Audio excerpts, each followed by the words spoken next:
folks, it's time for the letters pages for the 2018 Halloween Omnibus. I am once again Captain Logan. I'm Eric. And Eric and I are going to answer a few questions for you asked by you. Maybe not you specifically, but possibly you specifically. If you asked a question, you're probably here. Yeah, you're probably here. Well, see, we won't get to all of them. Now people are going to be really disappointed, Eric. Well, no, but... They'll be like, well, I'm here and I assume everyone that asked a question is also watching this video. Probably so. Eric, the first question comes from Carl Maxey, who says, Captain Logan and Eric, after the new Halloween movie is released, do you think there will be more classic horror films with protagonists from prior movies who return to seek out revenge against monsters like Freddy, Jason, Ghostface, and Chucky? Well, will it be a new twist for the horror genre? No, we've been doing that for forever. Have we? Yeah. Well, I mean, I don't think we sell movies on it. Okay, the coming back for revenge thing, I guess, is that's what he's talking about. We keep bringing back the like what's her name is in all of the Scream movies. Who would she take revenge against? They die at the end of every movie. Yeah, but specifically, what he's talking about is like they come back to take revenge on the slasher, where it's like now they're more proactive, right? And yeah, it's totally what's happening. I thought she's just defending herself. No, she did an interview where she talked about like hunting him.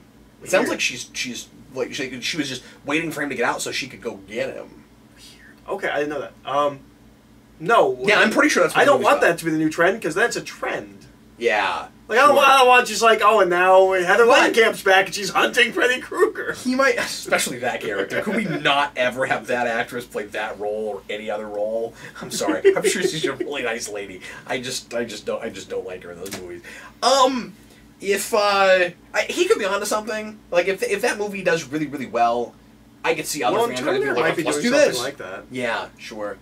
I mean, again, Terminator's not exactly horror, but that first movie was pretty much a horror movie. After a while, it's difficult to imagine that they're not just action movies before they're horror movies. Yeah, that's my issue with that. Tyler Thompson, Eric, what is your least favorite John Carpenter film? Well, I haven't seen Ghosts of Mars or The Ward, which were his last two movies, which both are critically panned. Yeah. But I also think both of them are just like kind of being reappraised, because that's how John Carpenter works. I've talked to a lot of people who like John Carpenter, but is that what we're talking about? John Carpenter. What was the thing you said, though? Ghosts of Mars. Ghosts of Mars. I thought you mentioned John Carpenter. I was like, he didn't make that movie. What are we talking about? No. Ghosts of Mars I know nothing about. No, Ghosts of Mars, yeah, it stars one of the Ice Boys. It's either Ice Cube or Ice T. I think it's Ice Cube. Anyways, those were his last two movies, and a lot of people hate those. I haven't seen those ones. There's a couple movies I've left to see. I also haven't seen Memoirs of Invisible Man. Probably Village of the Damned. Of all of his horror works, it feels the most phoned in, and I don't think he wrote that one, so probably Village of the Damned. Okay. I also haven't seen Dark Star. And he asked me how much experience I have with his work. Not a lot. Pretty much everything I've seen, I've talked about on camera. They Live. No. And The Thing. Yep. Oh, and In the Mouth of Madness. In the Mouth of Madness, yeah. Oh, and you've seen, you started Escape from New York. No, I've seen that before. Okay. I mean, I watched that somewhere I was a kid. And he did, he also did LA. He does do LA as well. Yeah, and you like LA. I like that. Theoretically. Yeah. And you know, you lent it to me and I watched some of it and I never got around to finishing. I should finish that. I think my wife would like that movie. She likes New York a lot. Brian Oll, what are your thoughts on the first Scream film, and what do you think about the more meta element it brought to horror for the period of time after it came out? Well, that's interesting, because I like the first Scream film. Hate the meta element it brought to horror. Like, that was a great thing once. Yeah. But again, that's a trend, and you don't want it to turn into a trend. Yeah, no, and that's why you get H2O and things like that. Yeah. No, it kind of ruined horror movies for like the back half of that decade. It's also probably responsible for what happened to the Child's Play franchise. Like, you get Bride and See a Chucky because of Scream. Where then you're just way too self-aware. Yeah, I like Scream as a film. I don't like what it did to horror movies. Ben Thompson, what are your thoughts on the constant tweaking of the Halloween timeline? This is our third time we've had to ignore some of the Halloween movies in order for this one to work. In my opinion, it's getting a little tiring. I think it's hilarious. I mean, you have, 9 movies now? Or what is it? with the 6, 7, 8, remake 9, and this is 11. It's 11. Yeah. We have if you count the remake and its sequel, out of 11 movies, we now have 4 timelines. Yeah. No, it's ridiculous. 5 if you count 3. Yeah, if you count that as a timeline, which I don't. I mean, yeah, sure. But I'm a Godzilla fan. This is nothing new to me. Okay, that's this fair. doesn't bother me at all. Interesting. Yeah. Yeah. Thank God this time we erased 2 as well. Yeah, I mean, I've not dealt with this, but you kind of hope that, like, whenever this happens, that you get it right and you don't have to keep doing it unless you have a really good remake later. I do think you can't do it again after this. Yeah, exactly. But, you know, if it doesn't work, like, 20 more years, Jamie Lee Curtis is not going to be making another Halloween movie, probably. She will not come back for H60. Yeah, H60. Caleb Brown. Yep, it sure is. What are your favorite of the Universal monsters, and which ones would you most like to see rebooted in a horror movie? My favorite's Creature Black Lagoon. Yeah, I knew that about you. Yeah. I don't have one. I've not seen those enough. You know, it's weird because, boy, we feel starved for, like, Frankenstein Dracula movies. Like, those are the obvious choices, but, like, it's the last time we made, like, a Dracula, like a real Dracula movie. Yeah. And, like, a real Frankenstein movie. Like, Frankenstein was okay, but, like, maybe start with those. They seem to be the easiest. We've done nothing but make those movies for, like, 60 years. Like, I want a good Bride movie. Bride of Frankenstein. I know that was supposed to be the next one in the Dark Universe. I don't know. Yeah.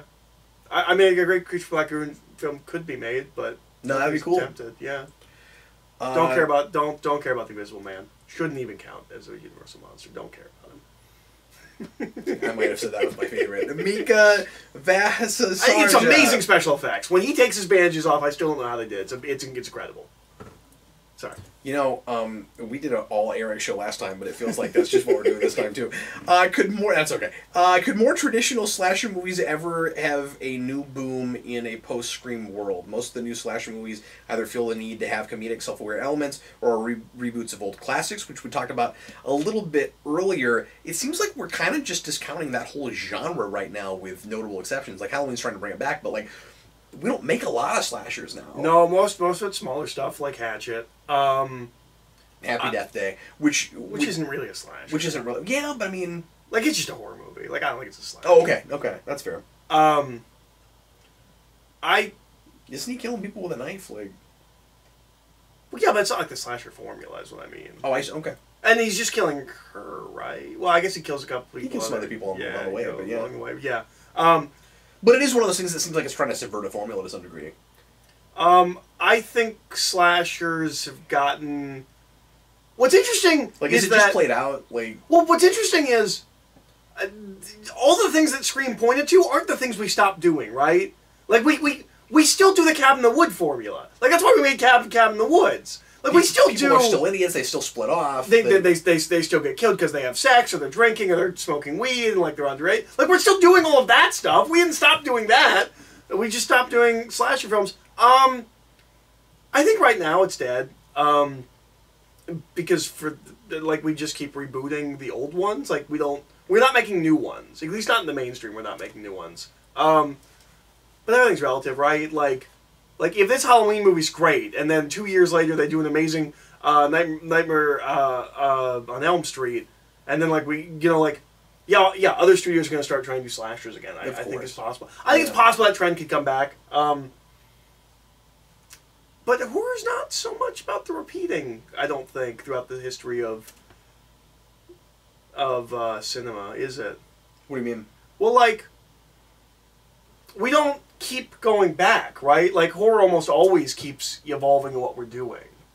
I mean, right now we're, constantly remaking because we're doing that with so many other things. But yeah. Whenever we've done it, like, I can't think of hardly any that have really worked out. Well, and they're not the big popular ones right now. It's The Purge. It's before that was Paranormal Activity. Horror is one of the only genres where everything that's popular is new. Yeah, and it kind of almost always is that way. Yeah, like, we will beat a franchise to death. Yeah, we'll make a million sequels. Yeah, and we will try to bring. But we will eventually move on. Yeah, but like, the Thing prequel, nobody cared about. No. Like, Carrie, nobody cared about. No. The Poltergeist remake was the worst thing I've ever seen. Nightmare on Elm Street and Friday the 13th both didn't do well enough to get sequels.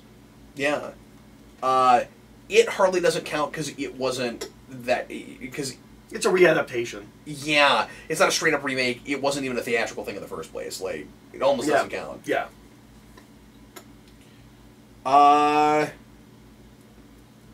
Trevor Poorman, what's a Halloween costume you've seen that makes you think, where was this when I was a kid? I feel like I have that constantly. All the superhero ones, right? Yeah, sure. And a lot of that's just because superheroes are so popular now with movies that we have all these costumes that we never But they're also before. better made. Well, that's what I was going to say. All the costumes are better made. That's what I was going to say is, like, before just specific things, I immediately just think, well, I actually want to wear stuff that's on the shelf now. Mm-hmm. Or would have when I was a kid, that, like, when I was a kid, they didn't look as good. Mm-hmm. And they fell apart. And, like, Halloween costumes are still, you know, not the cheapest things in the world sometimes. Like, the good ones start about $30 and go up. Mm-hmm. But if you're a kid and you get one, a lot of them... You use it Halloween, but like you could keep playing dress up with, and they wouldn't fall apart. Like you got a toy before you have a one-day Halloween costume now, and like my kids have used them that way. I'm sure a lot of people do that. Yeah, that's just all of them. They're all better than what I had as a kid. Yeah, I mean I guess the big ones for me are like Power Rangers, because we didn't have really good-looking Mighty Morphin suits. And... No, I was the Blue Ranger one year. Yeah? Yeah. I'm sure it was plastic. It was. I once one year I was the Terminator, and we bought. Oh, interesting. And we bought this mask that was like the metal thing, right? Like the metal part of your face. Mm-hmm. I put it on, and immediately the rubber band broke. So I just did sunglasses. Draven Glasgow, did any movies scare you when you were younger? House on Haunted Hill / The Haunting / Whichever one it Haunting was. at Hill House. He doesn't remember. I'm pretty sure it's House on Haunted Hill, but it could be The Haunting. I was often scared more by ideas in more like psychological thrillers than I was by like straight up horror movies. Like, I was bothered more by things like... I mean, like, there's stuff in the Child's Play movies that bugged me a little bit, but I was more just like... fascinated by them than I was scared by them. Just like the look and the iconography and stuff. But the like I think I wanted those to be psychological thrillers somehow, but like I was really bothered, and I don't know why I watched things like this when I was younger, but like I was bothered more by things like Hand That Rocks the Cradle and like Mommy Dearest freaked me the heck out. It's not even a horror film. It scared the crap out of me. But yeah, like I was scared more by like evil parents. Than anything. Interesting. Rabbit's blog, what's your favorite Stephen King film? Mine remains Misery. Eric likes none of them. I'm not a big fan of most of them. Yeah. Creepshow. I'll go with Creepshow. I mean, the New It was pretty good. New It was pretty good. I'll probably go with Creepshow. I like The Stand. It gets worse every time I see it. Mostly because of 90s production values. I'll go with Creepshow. I'll stay. Ash Williams, I would like to ask Eric what he thought of the end of Ash vs. Evil Dead. I don't think you finished. I haven't watched it yet. I'm waiting to get to watch season 3. I haven't watched season 3 yet. Also, I'd like to ask the both of you if you ever feel like strong, bloody violence is effective in horror movies, or is it more effective to let your audience fill in the blanks? I think it completely depends on the movie and the scene. Yeah. I love Reanimator. Like, yeah. But, like, I also... But when he says effective, I think he means, like is it scary, or does it make you, like, more worried about the protagonist or whatever it is? Like, I almost never think gore is scary. Things that make me scared are much more, like, feelings, and, like, it gets in my head.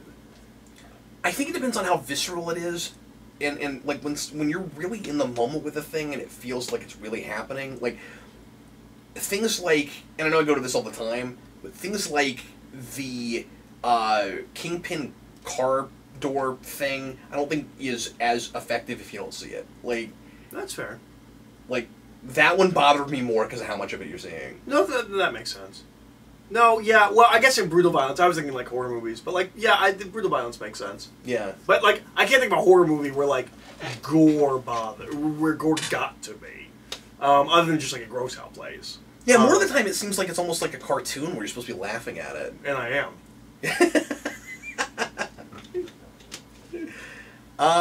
Let's do one more real quick. If I can find a good one. There's a bunch of stuff here. Thanks for all the questions, guys. Some repeat things here. Elijah Wilcott, Eric, I know you're a Dracula fan. What's your favorite incarnation of the character besides the original novel? And have you read the series Anno Dracula? I'm aware of Anno Dracula. I've got the first book. I really need to go. I think was I just telling you about that the other day? I'm not sure. It's the one that's like all of the vampire fiction all together. I don't think you did tell me about that. Okay, so Anno Dracula is the Dracula series written by the guy that wrote that book I bought you, the Choose Your Own Adventure. Okay. Yeah, and it is a history. It's an alternate history where instead of Dracula dying at the end Kim Newman. Instead of Dracula dying at the end of the novel, he marries the Queen of England. And it's interesting. I think it's Elizabeth. Is it Queen Elizabeth at that time? And so he's ruling over England, and England becomes like half like vampire nation. I instantly want to read this. And it's the first book is Jack the Ripper. It's like Jack the Ripper in vampire Queen Elizabeth in England. Interesting. The second book jumps ahead to World War I. It's called The Red Baron. He said one of the biggest problems with adapting it and why it hasn't happened yet is every book is completely different. Well, it wouldn't be the Queen Elizabeth if it was the era of Jack the Ripper. That's way too late. Okay, so what would it be then? Well, unless he makes her a vampire and she stays queen. I'm not sure. I gotta go check that out because Elizabeth the first dies in 1603. Then that's way too early for Dracula. Yeah. Then it's just whoever is queen when Dracula. Okay. But one of them is a short story that is Francis Ford Coppola's Dracula. Now, obviously, Francis Ford Coppola makes Dracula. Mm-hmm. It's not that Dracula. This is instead of making what's the movie that really depresses you? That Francis Ford Coppola made. It's based on the Heart of Darkness story. Apocalypse Now. Instead of making Apocalypse Now, he makes a movie about the life of the real-life person Dracula. And it's all of the stories around like making Apocalypse Now and like how hellish it was to make that movie, but it's him making a Dracula movie. That's awesome. Yeah. So I'm aware of the series, but I've only got the first book. I need to do the rest of it. That sounds like a thing I should look at. Yeah. What was the other question? Oh, Dracula. So my definitive Dracula film is the Dracula film, and I didn't watch this until I moved here. I think it was last year.